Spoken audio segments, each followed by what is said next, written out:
Cuma jangan pernah menganggap persoalan perempuan ini selesai di sini kan kayak gitu. Iya, Masih banyak lagi tentang persoalan perempuan yang perlu tidak sekedar diselesaikan secara retorika kan kayak gitu, Pak. Kalau sekarang, Harus ya. ada aksi ya. Yang menarik ya juga berbicara perempuan memang mengangkat mitos-mitos perawan ini sebenarnya. Menurut Mbak mungkin nanti Winda kita ya, menurut perlu- Mbak Winda ya. Kenapa? Kalau Mbak Winda di stereotip ditanya perawan atau janda kan sakit ya, sakit hati ya. Dari pertanyaannya aja gak perlu dijawab. Itu pertanyaan itu sudah Oh berarti mendiskriminasi. perlawanannya adalah diam gitu ya? Maksudnya saya tanya balik gitu. Oh iya iya. Karena Kamu perjaka atau enggak kayak gitu Mbak Kita ya? harus mempertanyakan itu gitu kan. Karena gini. Masa Mbak Winda berani nanya ke saya, kakak perjaka atau enggak kayak gitu kan? Nah karena begini ya, mungkin teman-teman sudah, kalau yang masih percaya dengan mitos keperawanan itu, mungkin nanti bisa browsing-browsing, kita harus open mind bahwa sebenarnya stereotip itu di kedokteran sekalipun tidak ada indikator yang membuktikan bahwa perempuan ini perawan atau tidak. Karena seringkali itu yang dijadikan indikator kan himen kan, atau selap udara. Padahal selap udara itu sewaktu-waktu dia bisa pecah, bisa tidak pecah. Itu bukan indikator seseorang pernah melakukan atau belum, atau pernah melakukan having sex atau belum. Kayak gitu. Jadi mungkin teman-teman nanti Jadi bisa. jangan menutup pola pikir ya Pak ya. Iya, Dalam gitu. satu pandangan kalau selap udaranya gak ada, gak perawan kayak gitu kan. Ya. Padahal masih banyak faktor untuk ke situ. Iya gitu. Jadi itu masih perlu kita sebagai generasi milenial, sebut saja milenial ya. Makanya terus terbuka gitu dari pemahaman-pemahaman yang mitos-mitos tentang itu. Saya ingin tanya kepada Mbak Winda ya, persoalan perempuan yang anggaplah yang sangat urgen hari ini itu dihadapi Mbak Winda selaku perempuan itu apa, Mbak? Kalau saya melihatnya sih sekarang Kak, yang kita hadapi itu bukan, maksudnya kalau kita sebut kiri itu laki-laki, kanan itu perempuan, itu tidak hanya datang dari kiri, tapi dari kanan juga gitu. Jadi dari segala arah banyak sekali yang menyerang. Contohnya apa, Mbak? Maksudnya begini, kadangkala yang mengintimidasi perempuan itu bukan hanya laki-laki, tapi datang dari perempuannya sendiri gitu. Berarti dari dirinya sendiri gitu ya? Iya, jadi yang pertama kalau saya melihatnya Contoh intimidasi datang dari diri sendiri terhadap perempuannya oleh perempuan itu apa, Mbak? banyak contohnya Kak. Misalnya yang pertama body shaming. Body shaming kayak kamu kok gini sih? Kamu gini. Itu kan sebenarnya di satu sisi itu dia menjatuhkan mental, psikologi dari perempuannya sendiri. Terus ada juga saya lupa sindrom apa? Sindrom yang merasa bahwa aku loh representasi perempuan. Kok itu tomboy deh, nggak perempuan banget dan lain sebagainya. Itu juga pandangan-pandangan yang itu sebenarnya dia memposisikan perempuan lain itu lebih rendah. Terus juga misalnya kayak victim blaming itu juga nggak datang dari laki-laki saja, tapi juga dari perempuan. Antar perempuan juga terjadi ya, Mbak? Iya, jadi itu yang kadang-kala menjadi sosok perempuan yang menjadi korban itu insecure gitu. Jadi Iya. makanya yang rame sekarang itu tagarnya itu empowering woman empowering woman gitu. Ya bagaimana perempuan itu saling mendukung, bukan menjudge gitu Kak. Kadang kan juga dia nggak perawan, dia nakal misalnya juga, atau bajunya terbuka kayaknya dia gini-gini deh. Itu juga datang dari perempuan gitu. Jadi itu yang berarti perlu. itu juga harus diselesaikan dulu ya di dalam Iya. internal perempuannya itu sendiri. Kemudian Dan untuk juga iya Kak. Dan juga kadang yang melanggengkan patriarki itu juga dari perempuan sebenarnya. kok bisa? Contoh Kayak misalnya aku kan perempuan, jadi itu ya aku perempuan wajar tuh kayak gini gitu. Oh dia mungkin kasihan peduli. Kayak misalnya ada beberapa misalnya dalam kalau di organisasi misalnya ya ada kepanitiaan, aku dikonsumsi misalnya, oh wajar mungkin karena mereka peduli dan lain sebagainya. Mereka terlalu nyaman dengan zona yang sebenarnya mereka sedang di Patriarkis diposisikan nomor 2 gitu. Kayak misalnya aku gak mau kesana kah, malu gitu misalnya. Itu soalnya kan perempuan gitu. iya. Aku pengen dimanja karena ini aku perempuan. Kamu kan laki-laki gini-gini gitu. Sebenarnya itu kan adalah pola ketika perempuan sendiri itu tidak mau keluar dari itu gitu. Untuk syarat keluar dari kesenjangan tadi ya yang terjadi dalam perempuan itu sendiri, menurut Mbak Winda hal yang paling efektif apa, Mbak? Apa pendidikan atau ekonomi atau apa sih? Pertama pendidikan, terus yang kedua kalau menurut saya sih lingkungan Kak. Karena begini, kalau kita berpendidikan dan paham tentang bagaimana kita seharusnya open mind atau terbuka, maka kita sadar bahwa setiap perempuan itu punya potensi gitu. Setiap perempuan mereka sadar apa posisiku, apa potensiku, sehingga apapun yang menghadang mereka bisa lewati itu gitu. Dan lingkungan, bagaimana lingkungan memframe misalnya lingkungan itu terbuka atau lingkungan ada laki-laki dan seperempuan atau lingkungan itu ya walaupun baik laki-laki maupun perempuan saling mendukung kayak gitu sih. Kayak tadi katanya kakak itu, bagaimana memposisikan kita sama-sama manusia walaupun kita secara biar biologis supaya terjadi berbeda. interaksi yang seimbang ya. Iya, jadi nggak cuma dari diri sendiri. Kayak gini, Mbak, ada persoalan baru bagi saya sejak adanya teknologi. Kita akan menjadikan teknologi itu adalah bukan bahan, alat ataupun tempat pamer ya. Pamer kecantikan, kan ada TikTok, ada Instagram dan lain-lain kan gitu. Apa itu juga menjadi faktor membuat perempuan yang jelek lah, yang dikatakan jelek oleh teman-temannya itu juga insecure gitu Pak untuk tampil di dalam dunia publik. Iya, beberapa perempuan yang punya psikologi yang maksudnya agak sensitif gitu ya. Kadang-kala itu juga membuat mereka insecure. Misalnya ada kemarin yang sempat viral juga, saya lupa artis siapa. Dia memiliki kulit misalnya agak sawo matang, maksudnya enggak kalau kita stigma perempuan yang cantik gitu misalnya putih dan lain sebagainya yang tidak memenuhi itu kadang-kala mereka dijudge udah gendut udah kurus gini gitu kan. Itu juga hadir di media-media sosial terutama kayak misalnya Instagram kayak gitu, terutama biasanya kan toko-toko publik atau toko-toko entertain itu juga biasanya menjadi ya ladang untuk role netizen model gitu ya, ladang buat netizen ini. Iya. Itu sih. Berarti Rata-rata segitu, menarik pemirsa ya berbicara perempuan dengan berbagai masalahnya ya, Mbak ya. Ya, nggak selesai sampai Nggak sekarang. selesai ya. Tapi jangan didiamkan kan kayak gitu. Kita harus berusaha karena bagaimanapun kan ini adalah persoalan kesenjangan. Jadi Baik. kalau menurut saya yang pertama itu adalah kesadaran. Kesadaran Perempuan diri, harus Mbak. sadar gitu. Itu sih. Kayak gini juga, Mbak ya. Gimana Menanggapi tuh, Kak? tentang perempuan dari segi fashion, ya. Dalam dunia fashion, saya dulu punya teman, Mbak. Dia orang nggak punya dia perempuan. Cuma berkeluarga ditinggal oleh suaminya karena dengan perkataan-perkataan yang menyakitkan hati gitu. Karena dia orang nggak punya, ketika diajak pulang ke rumahnya dia bilang kayak gini suaminya.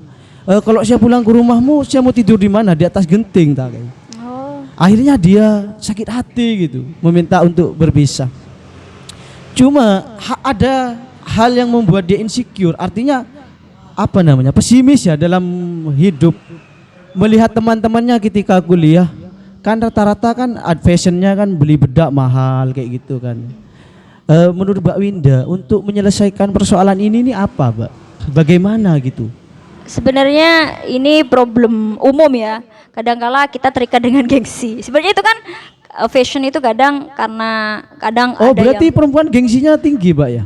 sebenarnya nggak cuma perempuan sih Juga Kak. cuma perempuan ya, laki-laki juga kan kadang kalau pakai lebih pomade gitu. iya. Terkadang laki-laki itu gengsinya lebih Iya, tinggi cuman, ya. variasi stylenya itu lebih banyak perempuan kan gitu Kak. Gitu. Tapi perempuan juga bisa mengidap penyakit gengsi, Mbak ya. Iya itu umum sih, laki-laki perempuan. Kadang kan ada laki-laki yang aku nggak mau naik sepeda itu pakai sepatu ini biar keren kan juga ada yang kayak gitu. Ada ya. Tapi Iya. kalau perempuan biasanya aku nggak mau Tas yang harus branded. tasnya gitu. harus kayak gini, bedaknya baju. harus gini, baju Iya, harus ada gini, juga kan ada sebenarnya. juga ya. Ada juga Ini sih, Kak. menurut Mbak Winda masalah nggak bagi perempuan? Tergantung sih. Kalau menurut saya begini, kadang yang menjadi masalah adalah ketika kita memaksakan gitu. Maksudnya begini, ketika Enggak, Mbak. Karena bagi saya ini masalahnya kayak gini, Mbak. Akan membuat klasisme. Artinya membuat struktural atau struktur, mentang-mentang dia kaya kemudian pakai yang berbranding. Kan kasihan yang nggak kaya tuh. sebenarnya saya nggak melihatnya nggak gitu sih Kak. Bisa insecure kan?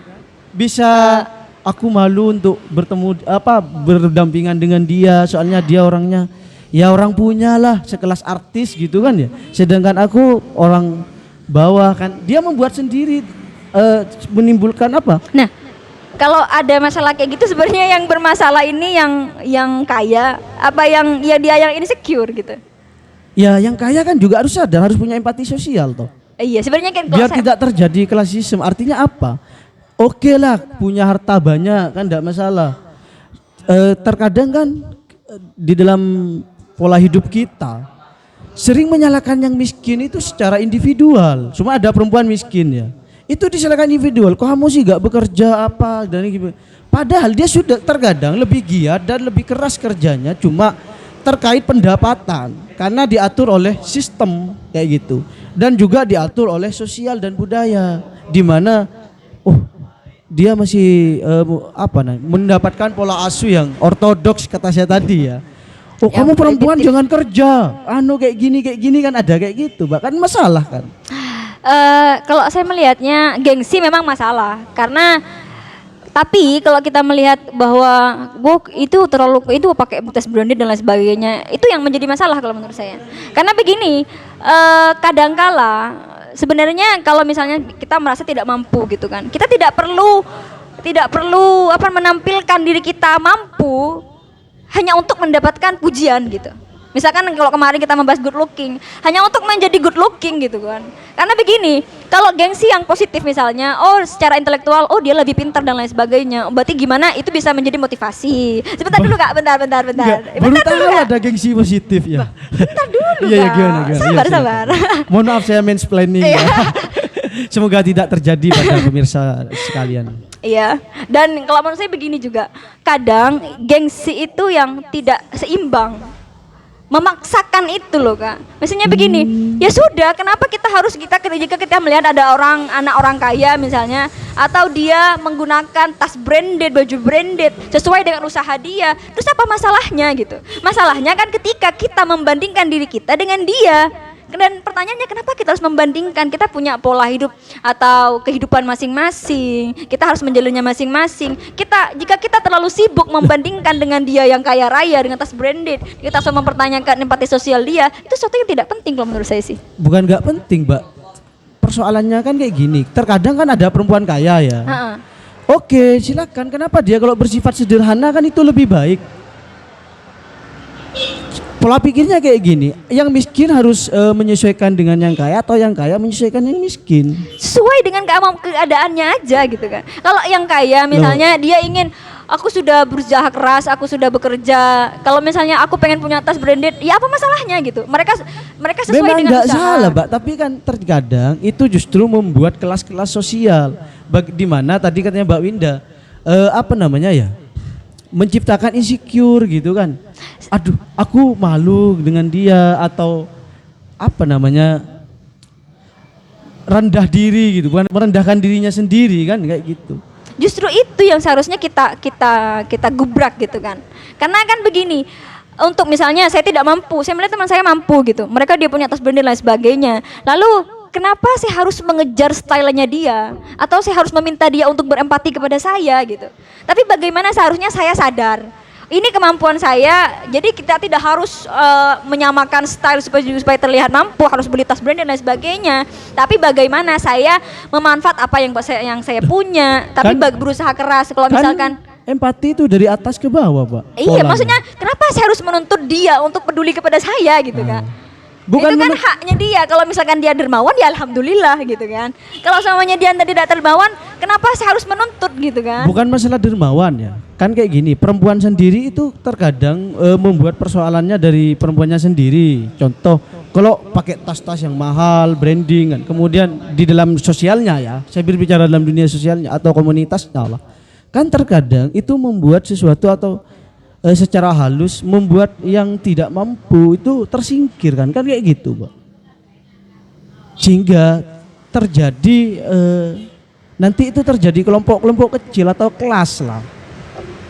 Kalau saya melihat kelas atau grup-grup itu ya, saya selama sekolah itu memang secara natural terjadi. Bisa jadi karena mereka membuat grup-grup karena style hidup. Jadi ada yang grup yang merasa gak usah ngikut dia deh, kita hidup yang biasa aja. Ada yang grup-grup yang kita stylenya tinggi, stylenya high class. Tapi ada juga yang itu terjadi secara natural karena mereka memiliki kesamaan. Bisa gitu. mendorong pada kekerasan. Bisa jadi. Tapi bagaimana perempuan-perempuan yang katakanlah tidak mampu dan lain sebagainya, tidak terpengaruh dengan itu gitu dan tidak mempermasalahkan itu.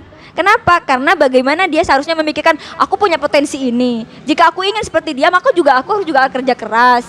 Gitu. Maksudnya kadang insecure itu juga yang harus menyelesaikannya diri mereka sendiri gitu kan. Itu sih saya melihatnya. Saya paham, Mbak. Kalau harus bekerja keras ya harus kadang ya orang miskin, perempuan miskin, dia sudah bekerja keras mati-matian, jual nasi di trotoar.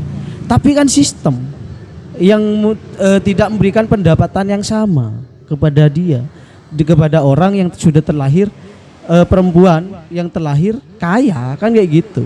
Nah ini sebenarnya yang saya pikirkan gitu, maksud saya, Pak. Kalau saya melihat itu sih memang sistem kita masih, saya melihatnya masih patriarki. Oh, iya. Itu kan menjadi PR kita bersama. Bagaimana bisa upah perempuan dan laki-laki itu bisa sama dari bekerja, sistem itu tidak bisa diselesaikan satu atau dua perempuan, tapi harus kita kooperatif gitu kan, kerjasama. Mbak Winda, oke, saya tanya konteks lain, Mbak ya. Oh iyalah Kak. Kan Mbak Winda kan hidup suatu wilayah terpencil katanya tadi, desa ya, Pak ya. Pedesaan. Pedesaan. Dan itu pun di pulau ya, Pulau Madura. Enggak, iya sih dibilang.